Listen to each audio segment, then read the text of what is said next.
So now we are starting next topic 3.3 1848 the revolution of the liberals. ठीक है, यानी कि 1848 में जो फ्रांस में हुआ वो हमने लास्ट में देखा कि किस तरह से वहाँ पे लुई फिलिप को भाग जाना पड़ा वहाँ से, ही फ्लीड फ्रॉम देयर। और उसके बाद नेक्स्ट पॉइंट है कि ड्यूट मैटरनी ने बोला भी था कि if France sneezes the whole of Europe get cold. याद आ रहा है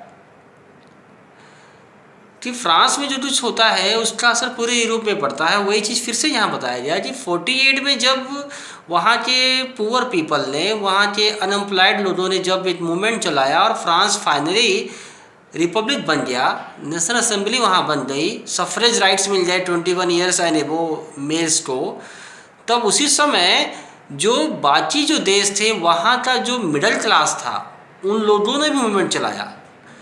how it is happening, let us C.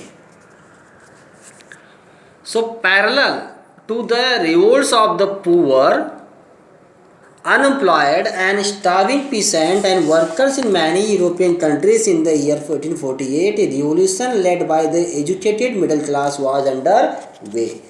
Events of February 1848 in France had brought about the abdication of the monarch and republic based on universal male suffrage had been proclaimed. कि फरवरी 1848 में जो बढ़ा हमने कि एब्डिकेशन मतलब होता है हटा देना, मोनार्क सिस्टम हट गया और republic based universal male suffrage proclaim हो गया।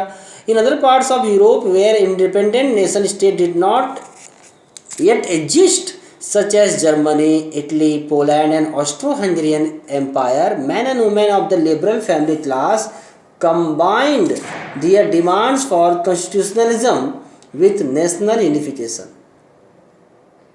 They took advantage of the growing popular unrest to push their demand for the creation of a nation state on parliamentary principle, a constitution, freedom of the press and freedom of association. तो जो बाकी nation state बनने वाले थे जिसमें Germany है, Italy है, Poland है, ऑस्ट्रो हंगेरियन है, वहाँ के मिडिल क्लास पीपल, याद रहेगी, गरीब लोग जो थे अनएम्प्लॉयड, उन्होंने तो मूवमेंट चलाया ही था, उन्होंने अपराइजिंग किया।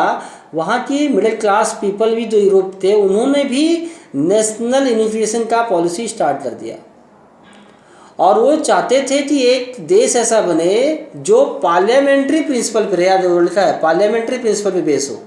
यानी वहाँ का जो मिडिल क्लास था यूरोप का वो चाहता था कि नेशन स्टेट बने और जो पार्लियामेंट्री प्रिंसिपल पे हो। अब पार्लियामेंट्री प्रिंसिपल क्या है, वो ये है, a constitution, freedom of the press and freedom of association, ये इसका प्रिंसिपल है। अगर क्वेश्चन आता है what are the parliamentary principles, तो ये आंसर होगा constitution, freedom of the press and freedom of association.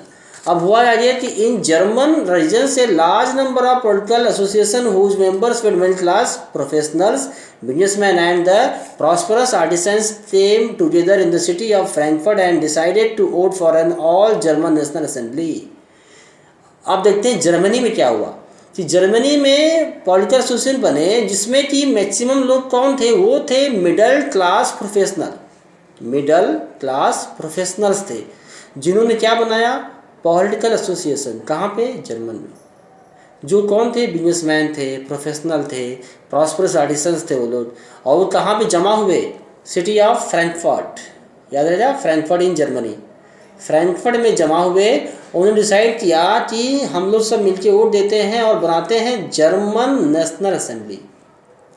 On 18 मई 1848, देखो डेट याद कर लो आप, 18 मई 1848 फरवरी में फ्रांस में हुआ, फरवरी में फ्रांस में, और उसी साल मई में फ्रैंकफर्ट में जर्मन मिडिल क्लास जमा हुआ। 831 देखो वर्ड लिखा है, 831 elected representatives marched in a festive procession to take their place in the Frankfurt parliament convened in the church of Saint Paul. 18 मई 1848 को जो लोग 831 से, याद रहे 830 मेंबर थे, भी क्वेश्चन बन सकता है फिल इन द ब्लैंक्स में, क्वेश्चन में कितने मेंबर थे वो, किसमें, जर्मन नेशनल असेंबली में। जो मिडिल क्लास का था 831 लोग जो उसके रिप्रेजेंटेटिव थे वो सब मार्च किए यानी चले वो लोग, और लोग कहाँ पहुँचे? फ्रैंकफर्ट पार्लियामेंट में। अब बोलोगे सर देश तो था नहीं तो पार्लियामेंट कहाँ आ गया?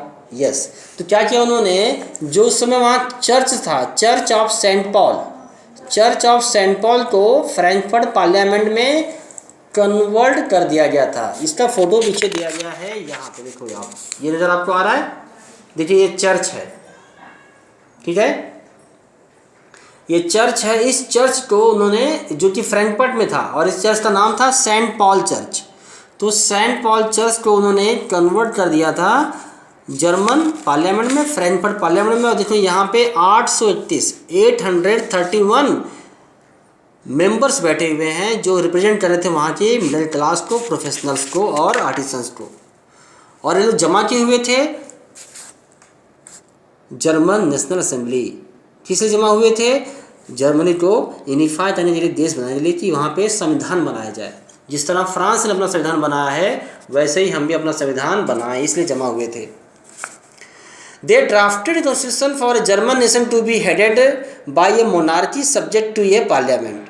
उन्होंने संविधान बनाया भी और बनाया कि जर्मन देश बनेगा, उसका मोनार्की हेड होगा, लेकिन वो पार्लियामेंट के प्रति जवाबदेह होगा। यानी सिंपल भाषा में कॉन्स्टिट्यूशनल मोनार्की का उन्होंने क्या बोलते इसको ड्राफ्ट किया संविधान। When the deputies offered the crown on these terms on Frederick Wilhelm IV, देखो लास्ट टाइम क्वेश्चन में आया था ये, और ये क्वेश्चन बहुत कंफ्यूजन था, काफ़ी बच्चों ने इसको रॉन्ग कर दिया था। इट वाज इन MCQ, अब फर्स्ट क्वेश्चन यही था।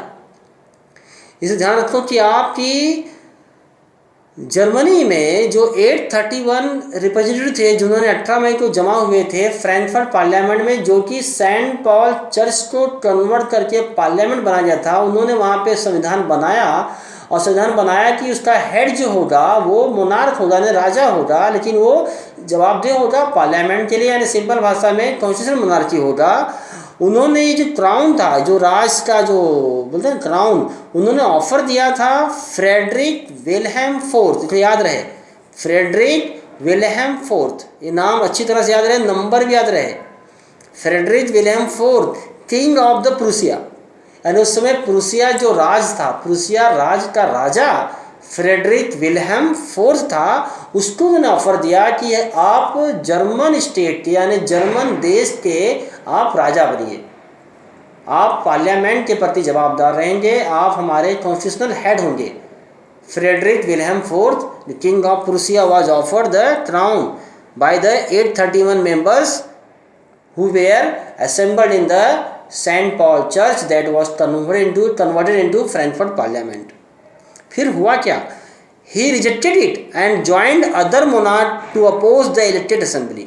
उसने उसको मना कर दिया, उसने एक्सेप्ट नहीं किया, और दूसरे राजाओं के साथ मिल गया कि ये असेंबली मैं नहीं मानता, यानी जर्मन देश को मैं नहीं मानता। While the position of the aristocracy and military became stronger, the social basis of the parliament eroded. The parliament was dominated by the middle class, who resisted the demands of workers and artisans and constantly lost their support. At the end, troops were called in and the assembly was forced to disband. तो जब उसने accept नहीं किया Frederick Wilhelm fourth ने, और राजाओं के साथ मिलकर उसने अपोज किया कि ये असेंबली मैं नहीं मानता, क्योंकि पार्लियामेंट में मैक्सिमम मिडिल क्लास को डोमिनेट कर रहे थे। फाइनली उनका सपोर्ट चला गया, जब राजाओं ने उनका अपोज कर दिया तो ये जो लोग जमा हुए थे 831 मेंबर्स जो मिडिल क्लास थे जर्मनी के, उनका सपोर्ट बेस खत्म हो गया और ट्रूप हो गई, यानी आर्मी आ गई, यानी राजाओं की आर्मी वहाँ पे आ गई। और जो राजाओं की आर्मी आ गई तो असेंबली को एंड करना पड़ा, असेंबली को ज़बरदस्ती बंद करा दिया गया और वहीं पे जर्मनी देश बनेगा ये डिसबैंड कर दिया गया। यानी पहला जो अटेम्प्ट था 18 मई 1848 को जर्मनी को देश बनाने का, ये अटेम्प्ट फेल हो गया था। जो अटेम्प्ट शुरू किया था वहाँ के मिडिल क्लास प्रोफेशनल्स ने, बिजनेसमैन ने। अब समझ में आपको आया कि पहला अटेम्प्ट जो फ्रैंकफर्ट पार्लियामेंट जो सेंट पॉल चर्च में लाया गया था, 831 मेंबर थे, उन्होंने ऑफर किया था कि आप किंग, कौन थे वो? फ्रेडरिक विल्हेम फोर्थ, जो प्रूसिया के राजा थे, कि उनको ऑफर दिया जर्मनी राजा बन जाओ, जर्मनी देश के राजा बन जाओ, पार्लियामेंट के प्रति जवाबदेह रहोगे। लेकिन उसने नहीं माना, उसने उस प्रपोजल को रिजेक्ट कर दिया उसने। और फाइनली राजाओं ने मिलकर वहाँ पे आर्मी भेज दिया और आर्मी आने से उनका सपोर्ट भी ख़त्म हो गया और सारे मेंबर वहाँ से हटा दिए गए। और ये जो जर्मन स्टेट बनने का प्लानिंग था वो फेल हो गया। याद रहेगा आपको अच्छी तरह से। तो ये पॉइंट यहाँ क्लियर होता है। नेक्स्ट करते हैं in next video. Till then take care of yourself.